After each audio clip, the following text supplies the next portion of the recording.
Hi there. You're listening to Linda Pinizzato at the Condo Expert. You know, we talk about so many different topics having to do with condominiums, and today I thought the ideal conversation could maybe revolve around living style. Now, when I talk about living style, I know we've talked about condominiums in the community and the exercise room and all of the different amenities that you can experience throughout the building. But why don't we just maybe focus a little bit on your unit? You know, I think number one priority with condominium owners is their unit. I mean, I've talked several times about the fact that you really need to pay attention to the common elements. Like, you do need to pay attention to the upkeep and care of your hallways and, you know, your elevators and all of the amenities throughout the building, because they are the ones that are going to create value for that building. So you can make all the changes you want in your unit. You can have it looking absolutely fantastic. But the interesting part is that, you know, while we have this subject today, it's important to also pay attention to what's going on in the building. So we're going to have a two-part. This will be exciting. The two-part means is we're going to talk about the unit and your furnishing and your home decor and so on. And then we're going to touch a little bit about fantastic, fresh ideas for the common elements. Maybe the party room. Maybe, you know, this would probably be a little bit more geared to the board of directors who want to see some changes. Or maybe your reserve fund is saying, oh, by the way, you know, this building is getting dated. We need to make some changes. So today I've got a wonderful visitor with me, Karen Wardell of Stylicious Home. And she is an interior designer and decorator. And welcome to the show. Great. Thank you for having me. It's great to be here. Yeah. Well, you know, it's interesting because it's such a hot topic. I mean, people nowadays, they go shopping. If you think about it, you go into HomeSense and you go into the Home Outfitters, and they got some pretty cool ideas. Definitely. Well, I do it every day, so I completely understand that. I'm sure. Well, the key thing, too, is that a lot of times they'll have like one-of-a-kind items type of thing, which really surprises me because their prices are really good. Definitely. Yeah, and you see a lot of very unique things. And I see that as a realtor, you know, because I am a real estate agent. I've gotten into the habit now of every time I go into a house, if I see something that's really cool, I'll take a photo. Oh, definitely. Yeah, just of that item, you know, or something that's I don't normally see all the time. Right. Yeah, but then I can't ever find it. So that is the case. And especially with condos, you do want eclectic things. So if you do find that one-off kind of piece that, you know, speaks to you, because you don't live in a house that you can have tons of things. You want to have each piece mean something to you and kind of speak back to you and kind of, you know, relate to the space that you live in. You know, that makes a lot of sense, because if you just put anything inside your unit, it doesn't really hold any value for you. And then you get really cluttered, I would think. Definitely. And then it's the run of the mill. Everyone has this. So if you find those eclectic pieces, that really kind of defines your space and defines your style and your condo unit.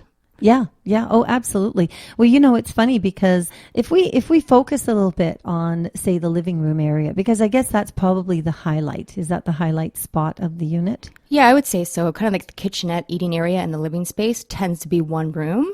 And that's the first, you see it right when you walk into the unit. So it's very important.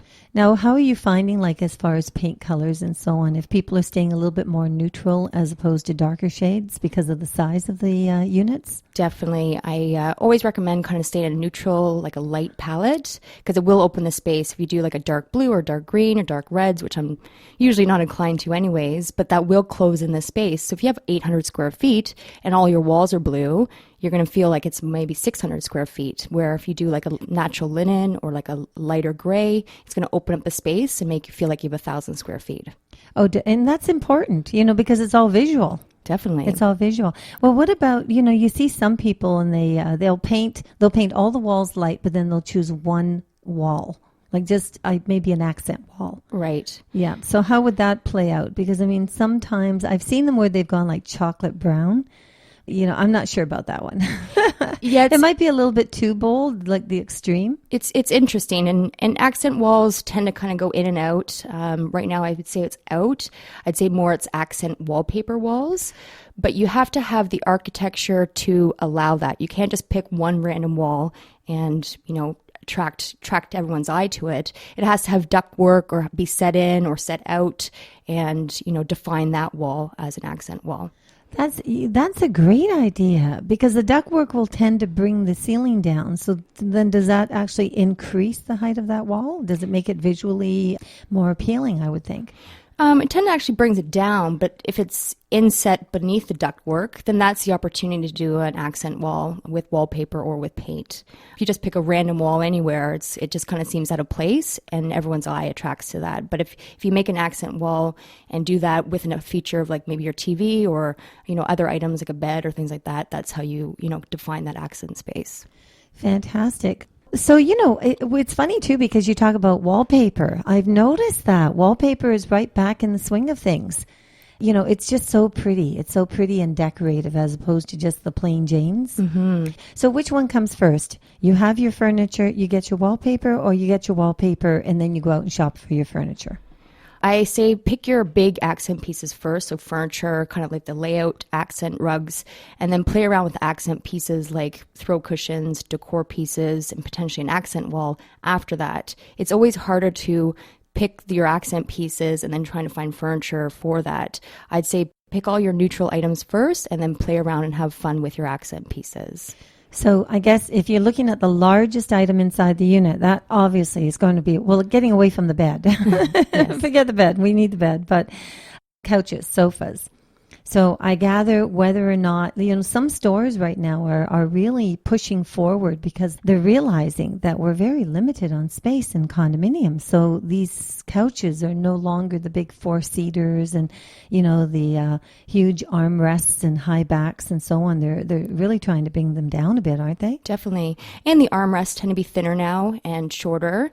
And even people are still doing sectionals in condos because you have to worry about getting all your furniture into the elevator and up to the space. So you don't want to have this, 96-inch, couch that has thick arms and can't be maneuvered into an elevator. You have to be, thinking of that, before you purchase these items because you obviously spend a lot of money. You probably wait 6 to 8 weeks for it to arrive and then you can't get it up into your space.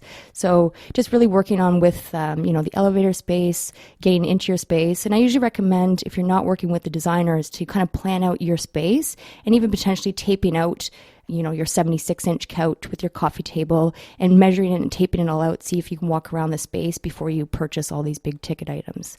That's a great idea. I read an article. It was interesting because I'm going to repeat it. Okay. I was very surprised about it. Okay.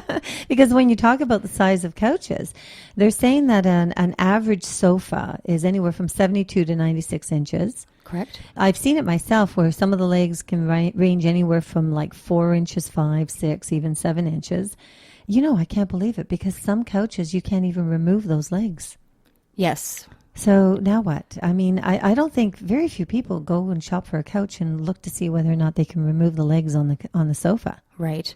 Well, that's why I say say problem. Working with the designer, they know the what ifs. I've been into many condo buildings, so I know what buildings have tighter regulations for moving in, times to move in things, elevator space. So working with someone that knows, the condos in the GTA would be advantageous. So you're not making those wrong decisions on these big ticket items. Well, absolutely. I think, Karen, that would be that. So if you're working with a client and you're trying to make a decision or they're trying to make a decision whether or not they want to look at more of a traditional, formal kind of appearance, then that would almost revolve around sofas that have skirts around them and so on. Like there's an actual specific design. For sure. Yeah, so when I'm working with clients, I first find out what their needs are, what's their style, but also how are they going to use a space? Are they going to have a lot of entertaining? Are they having overnight guests, or is it just themselves in, downtown core? So if they are having a lot of overnight guests, there are some small scale condo pull-out couches that you can still, work with in the space. But if they're, entertaining a lot, you want to have maybe side tables that are also ottomans that you can actually use for additional seating when you have, you're entertaining a lot of your friends. And you know what else is really good is, the footrest that you have where you lift up the top and you can store in, I like sitting on the couch or lying down, relaxing, watching television and know that I have a comforter I can put around me. Mm-hmm. So those type of things where you can hide away some of your bedding. Definitely. Or magazines or your remote controls. But that's another key thing when you're working with a design in a condo is having multi-purpose finishes or, furniture that it could be used as a seat, storage, your footrest. So you want to kind of use multi-purpose items, which won't clutter up your space, and then you can use it for whatever, you're doing that day.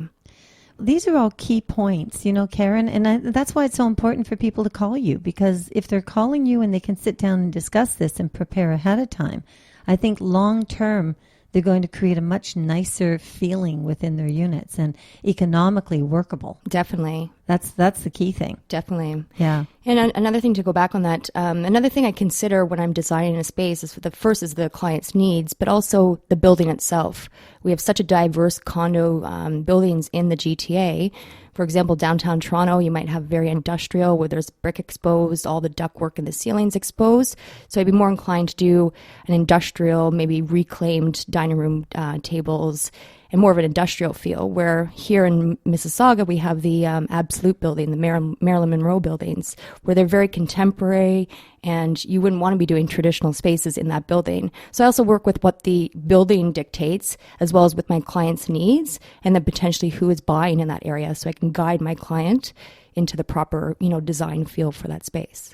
Well, that would make sense, because, if someone is appealed, say they're interested in something like the Candy Lofts, in downtown. Right. They're so unique. They've got timbers that are 14, 16 Definitely. inches thick. And then, like you said, they do have the exposed brick inside. So a certain decor of the building, it matches all the way through. So obviously, if they love that building, that's the decor that they love. That's correct. So it would pretty much move right into the unit. Exactly. That makes a lot of sense, especially, and then if you take a look at Tip Top. Definitely, Tip Top, yes. the loft, but more of the stainless steel, because they have a very different design to them in comparison. And the sliding doors with the industrial sliders and things like that. So you want to work with that. You don't want to be in an uber modern space and having traditional items or traditional items in a very industrial building. You want to work with what you need, but also what the building dictates. Yeah, because, when you're coming in, even if you're having visitors, they would really be enamored by that. They'd walk in, they'd see all the character of the building, and then find that same character flowing right into the unit. Definitely makes total sense. I've never really thought about it. I love the idea. We're going to take a break. It's Linda Pinizzato here at the Condo Expert on the Hayes FM, and we'll be right back.